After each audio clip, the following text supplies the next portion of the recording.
అలాగే పంపించావమ్మా. అమ్మా చెలియమని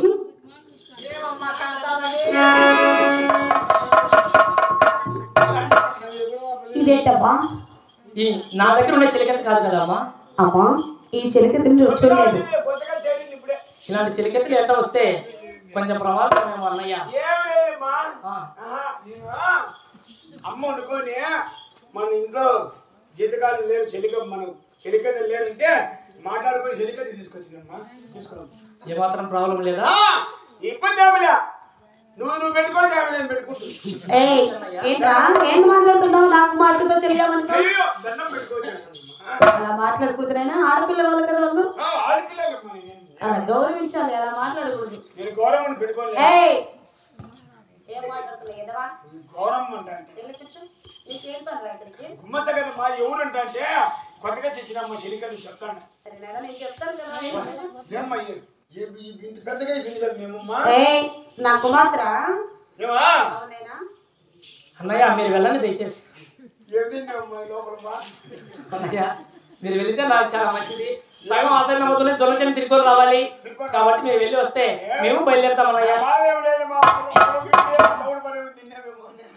అలా ఏమి ఉండదు అన్నయ్య. అమ్మా కుమార్తె ఆయన నీ ఇష్ట ప్రకారమే జొన్నెసరికి ఆడుకుంటూ పాడుకుంటూ చెలియామలతో బయలుదేరి వెళ్తావా? చాలా సంతోషంగా. ఆయన నా మనసులోకి ఒక కోరికమ్మా. అది ఎలాంటి కోరికమ్మా? ఎందుకంటే ఈ చిన్న వయసులోనే నా బిడ్డతో కూడా ముచ్చట ఆడుకోవాలని నాకు కోరిక ఉంటుంది కదా. అవునమ్మా, చాలా సంతోషం. ఈ వయసులో నీతో ఒక రోజే పాడుకొని తర్వాత జొన్నెసరికి కవులు పంపుతాను. అంతకు మించిన సంతోషం నాకు కూడా ఏమున్నదమ్మా. అలాగే కదమ్మా. ఇంకో చిలకెత్తేమమ్మా. అవునమ్మా, మీరు గేట్ అవుతారు ఉండండి.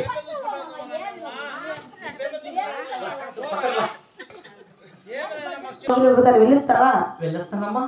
ఆడుకుంటూ పాడుకుంటూ నా కుమార్తెకి సంతోషంగా ఆడుకుంటూ పంపిస్తుంది కదా. అలాగేనమ్మా జనని.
Oh,